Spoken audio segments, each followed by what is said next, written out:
नमस्कार दोस्तों, मैं मनोज कुमार वीआरबी एजुकेशन पे आपका हार्दिक स्वागत करता हूँ। दोस्तों, हम लाभ हानि पढ़ रहे थे। हर लाभ हानि की आज इतनी बेहतरीन टाइप लेके आए हैं कि आप देखते ही आपका दिल खुश हो जाएगा, क्योंकि इसको अनुपात समानुपात से रिलेट करके पढ़ेंगे और ये क्वेश्चन आपके एग्जाम में बार बार आते हैं। अगर इसको डिटेल से करने लगे तो बहुत टाइम लगेगा। अपन इसको में फ्रैक्शन भी यूज करेंगे और अनुपात समानुपात भी यूज होगा। तो एक बार पहले मैं 2 मिनट इसके कॉन्सेप्ट को समझाता हूँ। अगर वो आप समझ गए तो आपका लिए ये क्वेश्चन, ये टाइप बहुत आसान हो जाएगी। ठीक है, तो इसको शुरू करने से पहले एक दो बात बताओ आप मेरे को कि A अनुपात में B 2:3 है, ये अनुपात में मैंने सिखाया था, और B अनुपात में C 4:5 है। तो आप मुझे A अनुपात में B अनुपात में C बता सकते हो क्या आएगा? दिक्कत क्या है, यहाँ पे B 3 है और यहाँ पे B 4 है, ये दिक्कत है। नहीं तो हम तीनों का अनुपात में निकाल लेंगे। एक मैंने अभी लाभ हानि में भी एक क्वेश्चन करवाया था जिसमें 4 वस्तुओं का क्रय मूल्य 5 वस्तुओं के विक्रय मूल्य के बराबर है और 4 वस्तुओं पर दिया गया प्रॉफिट 2 वस्तुओं पर दिए गए डिस्काउंट के बराबर है। उसमें भी क्या था, CP रेसिपी प्रॉफिट और डिस्काउंट का अनुपात था। तो अपने को क्या प्रॉफिट को बराबर करना था वहाँ पे, तभी अपने यही काम कर रहे थे वहाँ पे भी। लेकिन यहाँ अपने को B को बराबर करना है। तो इस तरह के क्वेश्चन कैसे करेंगे, जब 2 अनुपात दे रखे हों अलग अलग, A अनुपात B, B अनुपात C, तो आप क्या करेंगे, पहले A अनुपात B लिख दिया 2 और 3, फिर B अनुपात C लिख दिया 4 और 5, अलग लाइन में, निचली लाइन में। अब 2 जगह खाली बच जाती, एक तो ये, तो यहाँ 3 लिख दिया, यहाँ 4 है तो यहाँ 4, और इसको गुणा कर देंगे 8, 12, 15। ये हो गया A अनुपात B अनुपात C का। क्यों, देखो मैंने 2 और 3 दोनों को किससे गुणा कर दिया, 4 से। अनुपात समानुपात में समान संख्या से गुणा करने पर अनुपात पे कोई फर्क नहीं पड़ता है। यहाँ 4 और 5 था B का, इसको दोनों को 3 से गुणा कर दिया, इसलिए ये क्या बन गया, B 12 बन गया। 3 को 4 से, 4 को 3 से, तो B को क्या बना दिया मैंने 12। या इस 4 को इन दोनों से गुणा कर दो और इस 3 को इन दोनों से गुणा कर दो, तो ये भी 12 बन गया, ये 15 बन गया, ये 12 बन गया, ये 8 बन गया। अब दोनों जगह 8, B 12 12 हो गया ना। तो यही सेम काम कर रहे हैं। तो यहाँ पे अपने को कोई दिमाग नहीं लगाना। आप क्या करोगे, सीधा A और B का लिख दिया, फिर B और C का लिख दिया, जो खाली जगह बचती है पिछले वाली संख्या से भर देंगे। यहाँ ये खाली था, ये खाली, यहाँ 3 तो यहाँ 3, यहाँ 4 तो यहाँ 4, बस गुणा कर देंगे। एक क्वेश्चन और करके बता दो आप मेरे को ऐसा ही, फिर अपने क्वेश्चन पे चलते हैं। आप आसानी से उस क्वेश्चन को कर देंगे। ये 4:5 है, ये 3:7 है, तो A अनुपात में B अनुपात में C। क्या करेंगे, A और B 4 और 5 लिख दिया, B और C 3 और 7 लिख दिया। जगह खाली है 2 अपने पास, यहाँ 3 है तो यहाँ भी 3 लिख देंगे, यहाँ 5 है तो यहाँ 5 लिख देंगे और गुणा कर देंगे। 4 तिया 12, 5 तिया 15, 7 पंजो 35। खत्म, उत्तर अपना 12, 15, 35। ठीक है, चलिए हाँ, अब इस क्वेश्चन को देखते हैं। एक आदमी 30% का बट्टा देने के बाद भी 20% का लाभ कमाता है, तो वस्तु के क्रय मूल्य, विक्रय मूल्य और अंकित मूल्य का अनुपात याद करो। किस किस का, CP, SP और MP का अनुपात। मुझे बताओ प्रॉफिट परसेंट से अपन किसका अनुपात आता है। पहले ही दिन एक पहला ही क्वेश्चन करवाया था, एक वस्तु को 20% लाभ पर बेचा जाता है तो क्रय मूल्य और विक्रय मूल्य का अनुपात याद करो। 20% का लाभ का मतलब है 100 की चीज़ को कितने में बेचा, 120, 0.05 अनुपात में 6 आ गया। लेकिन मैंने बताया था भिन्न से 20% होता है 1/5, तो 5 की चीज़ को 20% लाभ पर 1 के लाभ पे कितने का बेचेंगे, 6। तो प्रॉफिट परसेंट से हमने क्या निकाल लिया, क्रय मूल्य और विक्रय मूल्य का अनुपात। फिर मैंने बताया था कि डिस्काउंट 30% का बट्टा यानी कि 3/10, यानी कि 10 की चीज़ पे 3 का डिस्काउंट तो बिकेगी कितने की, 7 की। तो डिस्काउंट परसेंट से किसका अनुपात आ जाएगा, अंकित मूल्य और विक्रय मूल्य का। प्रॉफिट परसेंट या लॉस परसेंट से आपके पास अनुपात आता है क्रय मूल्य और विक्रय मूल्य का, और डिस्काउंट परसेंट से आपके पास अनुपात आता है अंकित मूल्य और विक्रय मूल्य का। तो 20% प्रॉफिट का मतलब 5:6 क्रय मूल्य और विक्रय मूल्य। 30% डिस्काउंट का मतलब 10 की चीज़ 7 में, अनुपात 10:7। तीनों का अनुपात निकालना है। तो अभी मैंने समझाया था तुम्हें, ये 5 है, यहाँ पे 6, ये जगह खाली है, ये 6 है तो 6 ही लिख दो, ये जगह खाली है 7 है तो 7 लिख दो। 7 पंजू 35, 7 छंग 42, 10 छः की 60। कट रहा है तो काट दो, नहीं यही आ जाएगा क्रय मूल्य, विक्रय मूल्य और अंकित मूल्य का अनुपात। 35 की चीज़ को 42 में बेचेंगे तो 20% का लाभ हो रहा है। 60 की चीज़ को 42 में बेचेंगे, 60 अंकित मूल्य की चीज़ को 42 में बेचेंगे तो 30% का बट्टा दिया जा रहा है। यहाँ पे तीनों का अनुपात आ गया, समझ गए। अब यहाँ पे अगर मैं प्रॉफिट की बात करूँ तो 7, यहाँ डिस्काउंट की बात करूँ तो 18। अब यहाँ पे 5 चीज़ है तुम्हारे पास, क्रय मूल्य, लाभ, विक्रय मूल्य, छूट, अंकित मूल्य। अगर मैं इसमें से एक भी चीज़ तुम्हें दे दूँ, मैं तुम्हें छूट दे दूँ, लाभ दे दूँ, क्रय मूल्य, विक्रय मूल्य, अंकित मूल्य, एक भी चीज़ दे दूँ, उसके बराबर रख के 1 यूनिट की वैल्यू निकाल जाएगी। फिर मैं कुछ भी पूछ लूँ इन सब में से, आप सारी चीज़ आसानी से बता सकते हैं। बताओ कैसा लगा, समझ में आया। प्रॉफिट परसेंट से क्रय मूल्य विक्रय मूल्य का अनुपात निकाल दिया, डिस्काउंट परसेंट से अंकित मूल्य विक्रय मूल्य का अनुपात निकाल दिया, फिर तीनों का अनुपात आपके सामने निकालना आपको आता ही है। समझ गए बात। चलिए अगले क्वेश्चन थे देखते हैं। क्वेश्चन नंबर 2 नंबर क्वेश्चन देखा। एक दुकानदार अपनी वस्तु को 20% का बट्टा देने के बाद भी 30% का लाभ कमाता है। CP, SP और MP। अब 20% का बट्टा दे दिया, 30% का लाभ। 30% का लाभ का मतलब 10 की चीज़ 13 में 30% लाभ का बताया तो था। अभी 3/10, 10 की चीज़ 10 पे 30% का लाभ, 3 का लाभ तो 13 में। डिस्काउंट कितने का, 20% का। 20% 1/5, 5 की चीज़ पर 20% यानी 1 का डिस्काउंट, तो कितने बिकेगी, 4 की। फिर खाली जगह को भर दो। किससे भरेंगे हम भला, यहाँ 4 है तो यहाँ भी 4, यहाँ 13 है तो यहाँ 13। 10 चौक 40, 13 चौक 52, 13 पंजू 65। अब देखो यदि उसे 90 का लाभ हुआ है, अब अनुपात पूछा तो ये आ गया, लेकिन लाभ बताया 90 का। लाभ कितने का हो रहा है, 12 का। 12 यूनिट की वैल्यू दे रखी है 90। 1 यूनिट की वैल्यू कितनी होगी, 90/12। ठीक है। अब देखो पूछा क्या, बट्टे की मात्रा। बट्टा कितने का है, बट्टा है भाई अपने पास 52 से 8 और 5 13 यूनिट का। 13 यूनिट का बट्टा है तो 13 यूनिट की वैल्यू कितनी हो जाएगी, 13 गुणा में 90/12। 6 दूनी 12, 6 एकम 6, 6 पंजू 30, 15 से 90। ठीक है, 15 से गुणा करा, 15 तिया 45, 4 15 एकम 15 4 19। 195/2 कितना हो गया, 2 नाम 18, 1 2 7 14, 97.5 रुपये का क्या हो गया, बट्टा। यहाँ प्रॉफिट 12 यूनिट की वैल्यू 90 दे रखी, 1 यूनिट की वैल्यू 90/12। पूछिए 13 यूनिट की वैल्यू, तो 13 यूनिट की वैल्यू 13 गुणा 90/12 को सोल्व करेंगे तो 97 पॉइंट में कितना आ जाएगा, 5। ठीक है, बिल्कुल सिंपल क्वेश्चन।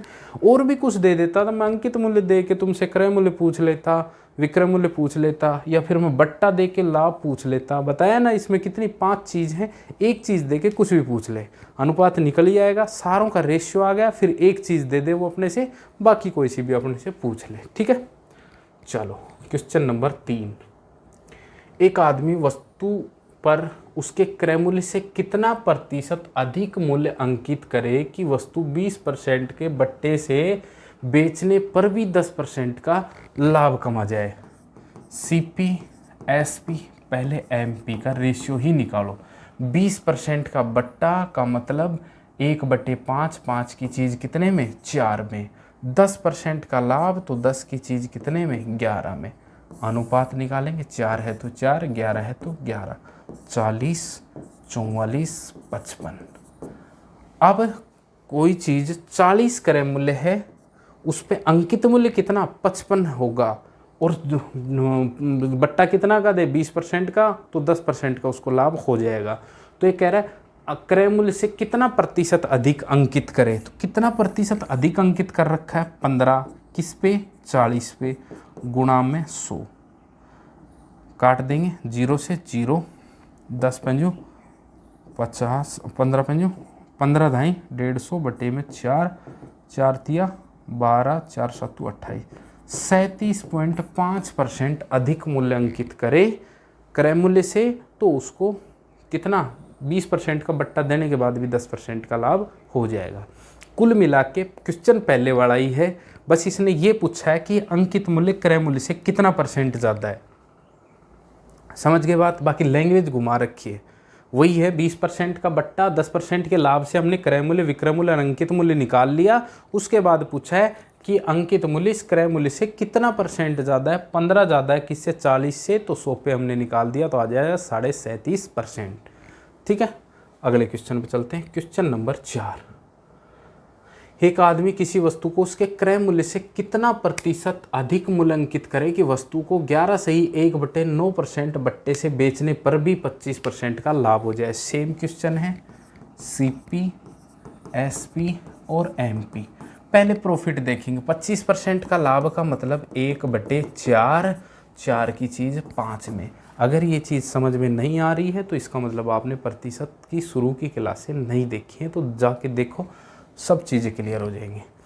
बट्टा डिस्काउंट 11 सही 1/9% का, इसका मतलब 1/9, 1/9 का मतलब 9 की चीज़ कितने में बेच रहे हैं, वो 8 में।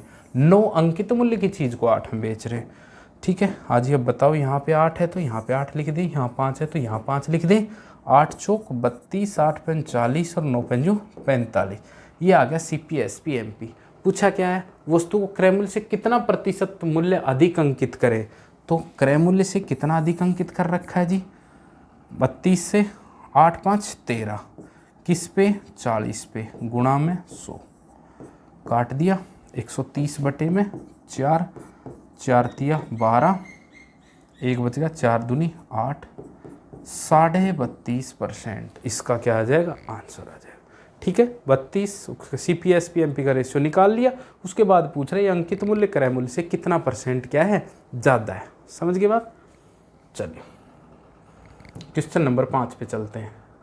एक दुकानदार अपनी वस्तु को 10% का बट्टा देने के बाद 7200 रुपये की बेचता है, फिर भी उसको 20% का लाभ होता है। यदि वह कोई भी बट्टा ना दे तो उसका लाभ प्रतिशत ज्ञात करें।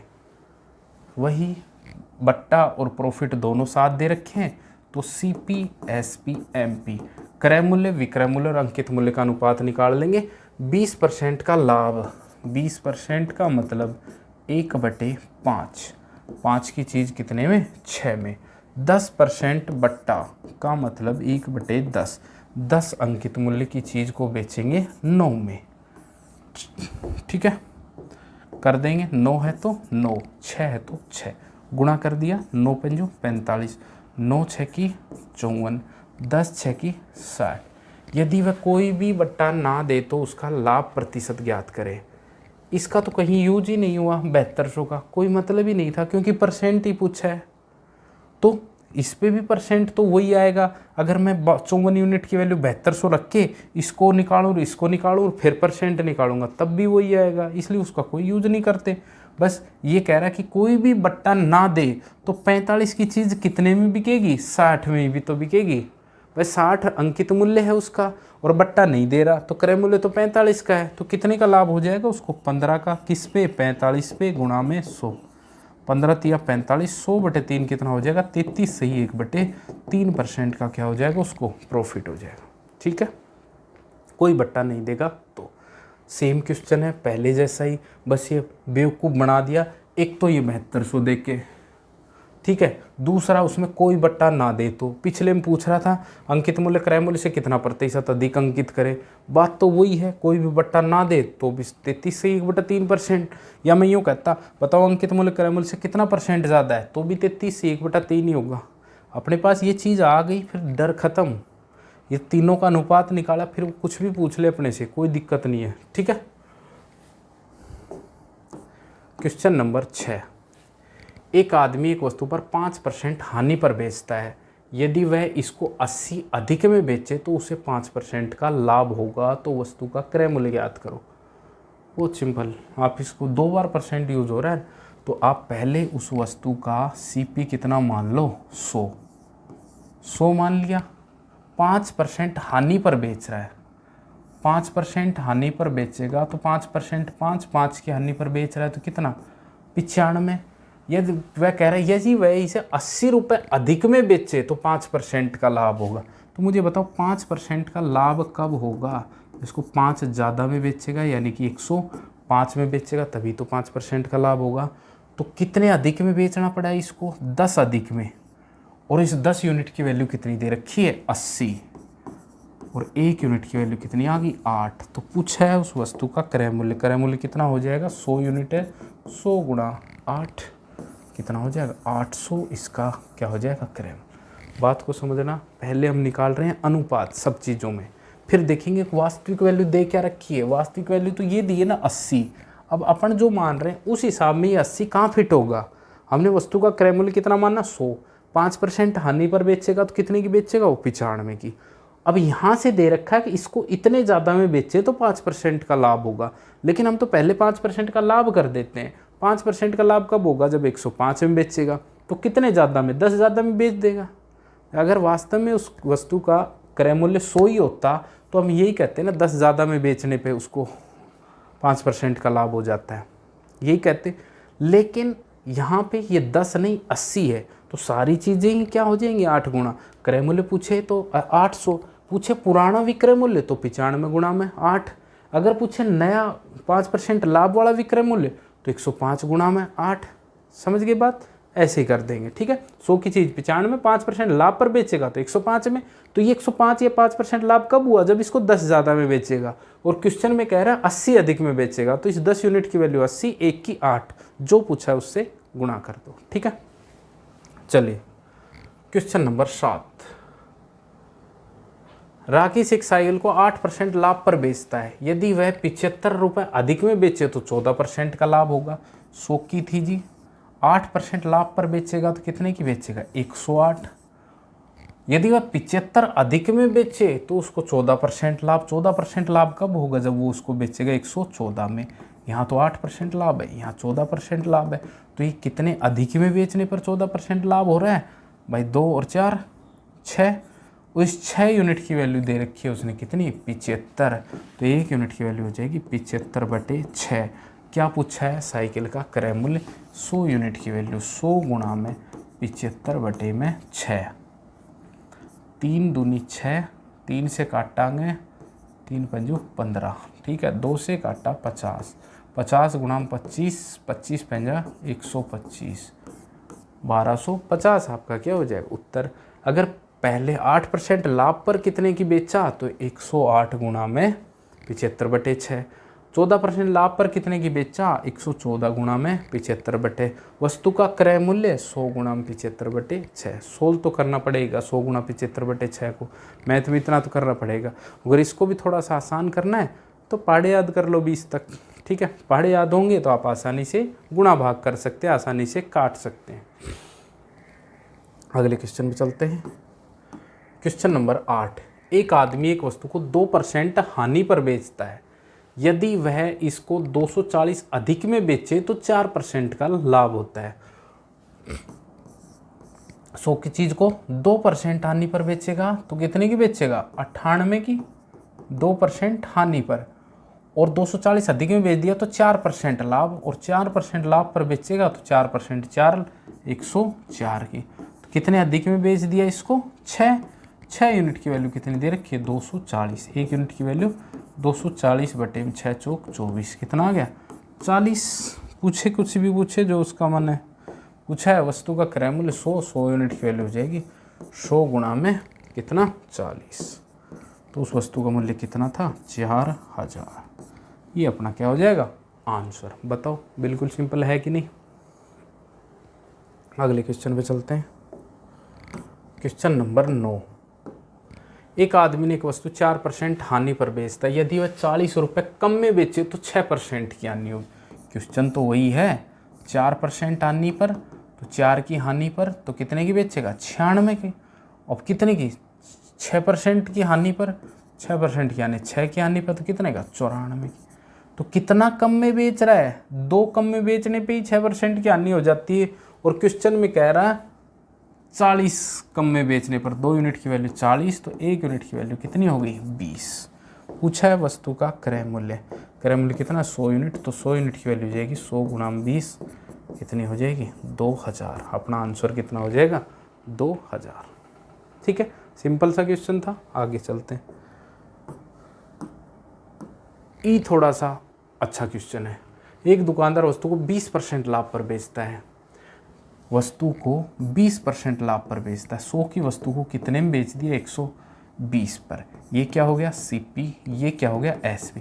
बहुत आराम से शानदार तरीके से समझना। दुकानदार वस्तु को 20% लाभ पर 100 की चीज़ को बेच दिया 120 में। यदि वह इसको 10% कम में खरीदे, 10% कम में खरीदेगा, यानी कि 10 कम में, तो इसका नया CP कितना हो गया 90, यानी कि 90 की खरीदता, और 18 कम में बेचे तो 30% का लाभ होता है। किस पर, इस पर। और इस पर अगर 30% का लाभ होगा तो इस 90 का 30%, 90 गुणा 3/100, 2020 9 27, 27 का लाभ होगा। इस 90 का 30% कितना, 27, 27 का लाभ होगा तो कितने की बिकेगा, 117। तो कितना कम में बेचने पर, 3 कम में बेचने पर ही उसको 30% का लाभ हो गया। और क्वेश्चन में दिया कितना, 18, तो 3 यूनिट की वैल्यू दी है 18, तो 1 यूनिट की वैल्यू कितनी, 6। बस अब वो पूछ ले अपने से कुछ भी चाहे। अगर पूछे वस्तु का क्रय मूल्य तो 100 गुणा 6 600, विक्रय मूल्य 12 गुणा 120 गुणा 6, 12 6 की 72, 720। वस्तु का नया क्रय मूल्य 90 गुणा में 6, 9 6 की 54, 540। वस्तु का नया विक्रय मूल्य 117 गुणा में 6। बात समझ में आई कि नहीं? दोबारा से देखते हैं। 20% लाभ, 100 की चीज़ 120। वह कह रहा है इसको 10% कम में खरीदता, यानी कि 90 खरीदता, 90 की खरीदता, और इतने कम में बेचता तो 30% का लाभ होता। 30% लाभ का होता है 117 की बिकेगा तभी होगा, 90 की चीज़ को 117 में बेचेगा तभी 30% का लाभ। तो कितना कम में बेचने पर, 3 कम में बेचने पर हो जाएगा 30% का लाभ। उस 3 यूनिट की वैल्यू कितनी दी है, 18, तो 1 यूनिट की वैल्यू कितनी, 6। अब जो पूछे, क्रय मूल्य पूछे, विक्रय मूल्य पूछे, नया क्रय मूल्य पूछे, नया विक्रय मूल्य पूछे, इसकी मर्जी। पूछा क्या है, प्रारंभिक क्रय मूल्य, तो यही तो है प्रारंभिक क्रय मूल्य। 100 गुणा में 6 कितना, 600 आपका उत्तर हो जाएगा। ठीक है, चलिए अगले क्वेश्चन पे चलते हैं। Question number 11। एक आदमी एक वस्तु को 5% लाभ पर बेचता है। अगर वह इस वस्तु को 5% कम में ही खरीदे, 2 कम में ही बेचे तो 10% का लाभ प्राप्त करता है। तो वस्तु का क्रय मूल्य अभी जो कराया था वैसा ही क्वेश्चन है। 100 CP, 5% लाभ पे, तो SP कितना, 120 सेलिंग प्राइस। यदि वह इस वस्तु को 5% कम में खरीदे, 5% कम यानी कि 5 कम, तो कितने में, 95। ये अपना हो गया नया CP। 2 कम में बेचे तो 10% का लाभ होता है। तो इस पर 10% लाभ का मतलब 95 का 10%, 95 गुणा 10/100, 10 से 10, 9.5। तो कितने का बेचेगा, 104.5। 95 की चीज़ को 104.5 में बेचेगा तो 10% उसको लाभ हो जाएगा। कितने कम में बेचने पर हुआ है ये, 2 कम में बेचने पर, 5% पर। अरे 5% का लाभ हो रहा है ना लाला, तो ये कितना हो जाएगा, 105। 20% का थोड़ी है। तो 100 की चीज़ को 105, 5% कम में 95 में खरीदा, और उसको 10% का लाभ होगा कब, जब 2 कम में बेचे। तो कितने कम में बेच रहा है ये, 0.5 कम में बेच रहा है। और 0.5 की वैल्यू आ रही है कितनी, 2। तो 1 यूनिट की वैल्यू हो जाएगी 2 में 0.5, पॉइंट हटाया, ऊपर 0 लग गया, 5 चौक 20, 4 आ गए। 1 यूनिट की वैल्यू 4। पूछ रहा है वस्तु का क्रय मूल्य 100 यूनिट, तो 100 गुणा में 4 कितना हो गया, 400।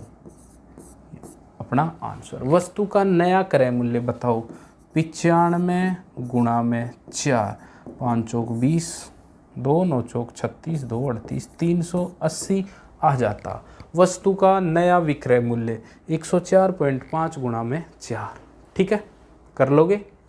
पहले जैसा ही क्वेश्चन है, 100 की चीज़ को 5% लाभ 105, 5% कम में खरीदे तो 5%, 5 कम में 95 में खरीदे, और इतने कम में बेचे तो 10% का लाभ, 95 पे 10% का लाभ होगा तो 104.5 में बेचना पड़ेगा। कितने कम में, 0.5 कम में बेचने पर ही हो जाएगा उसको 10% का लाभ। क्वेश्चन में कह रहा है 2 कम में बेचने पर, 0.5 की वैल्यू 2, तो 1 की वैल्यू 2/0.5, पॉइंट हटाया, ऊपर 0, 20/5 कितना आ जाएगा, 4। पूछ ले, उससे गुणा कर देंगे। ठीक है, अगले क्वेश्चन पे चलो। Question number 12। एक आदमी एक वस्तु को 20% लाभ पर बेचता है, बेचता नहीं, बेचता है, बेचता है। 20 को काट दो, बेचता है भी लिख रखा है। यदि वह इसको 900 रुपये कम में खरीदे और 900 रुपये कम में ही बेचे तो 5% अधिक लाभ होता है। वस्तु का प्रारंभिक मूल्य ज्ञात करो। ये समानुपात के क्वेश्चन से ही होगा। कैसे होगा, मैंने अनुपात समानुपात में बताया था इस तरह का। 20% लाभ पर बेचता है CP/SP। 20% लाभ का मतलब कितना हो गया, 1/5। 5 की चीज़ कितने में बिकेगी, 6 में। 5x की चीज़ कितने में बिकेगी, 6x में। x क्यों लगाया अभी पता चलेगा। ये 5x की चीज़ कितने में बिकेगी, 6x में। 900 कम में खरीदे, 900 कम में ही बेचे। ये क्या है ऊपर CP, ये SP। 900 घटाएंगे 900, तो ये अब वास्तविक वैल्यू ही है 5 और 9। ठीक है, ये अनुपात था, अनुपात हटाएंगे तो कुछ लगाएंगे, x लगा दिया भाई। 10 की चीज़ 20 में बिक रही है, अनुपात निकालूंगा तो 1:2। काटा क्या है, दोनों में से 10-10 काटा है, तो 10 मेरे को नहीं पता मैंने क्या काटा है, तो मैं x लगा सकता हूँ। तो वही तो 5 और 6 था, अनुपात में है, लेकिन घटाना तो वास्तविक वैल्यू है। 900 तो मैंने x लगा दिया। 5x विक्रय 6x में से 900 घटाए, इसमें से 900 घटाए, तो क्रय मूल्य और विक्रय मूल्य का अनुपात क्या हो जाएगा। अब कह रहा है कि 5% अधिक लाभ होता है। पहले 20% लाभ हो रहा था, तो 5% अधिक होगा तो 25% लाभ होगा, और 25% की भिन्न होती है 1/4। यानी कि 4 की चीज़ कितने में बिकेगी, 5 में। यानी क्रय मूल्य और विक्रय मूल्य का अनुपात कितना हो जाएगा, 4:5। बात समझ में आई होगी थोड़ी बहुत, नहीं आई तो फिर से देखो। क्रय मूल्य और विक्रय मूल्य, अब ये अनुपात है, इसमें से मैं 900 घटा दूं तो ये अनुपात कितना हो जाएगा, 4:5 क्रय मूल्य और विक्रय मूल्य का। क्यों, क्योंकि अब 5% ज़्यादा लाभ, 25% लाभ, 25% लाभ होगा, उसका मतलब 4 की चीज़ कितने में बिकेगी, 5 में। क्रॉस मल्टीप्लाई करके अपना x की वैल्यू निकाल लेंगे। 5 को इधर गुणा किया तो 5 25x माइनस का 9 4500। 4 को इधर किया 6 चौक 24x माइनस का 9 चौक 3600। 24x इधर लाए तो 25x माइनस का 24x। 4500 उधर गए प्लस के हो गए, 4500 माइनस का 3600। तो x की वैल्यू 4500 माइनस 36 का कितना हो गया, 900। x की वैल्यू 900। तो क्रय मूल्य निकालना है तो 5x, तो 5 गुणा में 900, 9 4500। विक्रय मूल्य निकालना है 6x, तो 6 गुणा में 900, 9 6 की 5400। ये आपका क्रय मूल्य। तो प्रारंभिक मूल्य, प्रारंभिक क्रय मूल्य कितना हो जाएगा, 4500। विक्रय मूल्य 5400। अगर इसमें से 900 घटा देना तो अपने को फिर कितना होगा, इस पे 25% का लाभ होगा। समझना, फिर से समझना। क्रय मूल्य विक्रय मूल्य दे रखा था, इस क्रय मूल्य विक्रय मूल्य में से ये क्रय मूल्य विक्रय मूल्य कैसे आया, 20% लाभ से हमने इसका अनुपात निकाला। 900 घटाया तो 5% ज़्यादा लाभ होगा, तो 25% लाभ होगा, तो क्रय मूल्य और विक्रय मूल्य का अनुपात होगा 4:5। क्रॉस मल्टीप्लाई करके x की वैल्यू आ गई 900, और ये x की वैल्यू अगर अपन रख देंगे क्रय मूल्य विक्रय मूल्य में तो वैल्यू आ जाएगी क्रय मूल्य कितना, 4500, और विक्रय मूल्य कितना, 5400। ठीक है, अगले क्वेश्चन पे चलते हैं। ये रहा, सेम वैसा ही क्वेश्चन है। 30% का लाभ होता है। 30% का मतलब 3/10। CP कितना, 10x, और SP कितना हो जाएगा, 13x। और यही काम करना है, 10x बटे में 13x। यदि वह इसे 500 कम में खरीदे, 500 घटा दूं, और विक्रय मूल्य में भी 500 घटा दूं, तो 10% अधिक लाभ होगा। 10% अब अधिक लाभ होगा, तो अब लाभ कितना होगा, 40%। 40% का मतलब 2/5, तो वस्तु बिकेगी 5 की वस्तु कितने में, 7 में। ये क्रय मूल्य और विक्रय मूल्य का अनुपात आ जाएगा। क्रॉस मल्टीप्लाई करो, गुणा करो, 10 7 70x, 7 5 3500, 13 5 65x, 55 2500। 65x इधर आएंगे, 70x माइनस का 65x, 3500 उधर जाएंगे, 3500 माइनस का 2500। घटाए तो 5x, और ये घटाए तो कितना बच गया, 1000। तो x की वैल्यू कितनी आ गई, 1000 बटे में 5। 5 दूनी 10, कितना, 200। x की वैल्यू कितनी आ गई, 200। बस क्रय मूल्य निकालना है तो गुणा 200 करेंगे तो ये तो आ जाएगा अपना 2000। इसको गुणा 200 करेंगे, ये आ जाएगा अपना 2600। ये अपने क्या आ जाएंगे, क्रय मूल्य, प्रारंभिक क्रय मूल्य, ये प्रारंभिक विक्रय मूल्य। अगर बाद का क्रय मूल्य पूछा है तो 500 घटा दो 1500, बाद का विक्रय मूल्य पूछा है 2600 में 500 घटा दो 2100। ठीक है, चलिए। तो ये आपके कुछ बेहतरीन क्वेश्चन थे। 2 टाइप पढ़ी हमने आज, दोनों ही टाइप बहुत शानदार थी और दोनों ही टाइप को मैंने बेहतरीन तरीके से समझाने की पूरी कोशिश की है। अगर फिर भी कोई क्वेश्चन आपकी समझ में नहीं आया हो तो इसका मतलब मेरी गलती नहीं है, तुम्हारी है। कैसे है तुम्हारी गलती? तुमने प्रतिशत नहीं पढ़ी, तुमने अनुपात समानुपात नहीं पढ़ा। अगर वो पढ़ रखा है, एक एक क्लास देख रखी है, एक एक क्वेश्चन देख रखा है, तो ऐसा हो ही नहीं सकता ये चीज़ समझ में नहीं आए, क्योंकि यही चीज़ मैं अनुपात समानुपात में करवा चुका।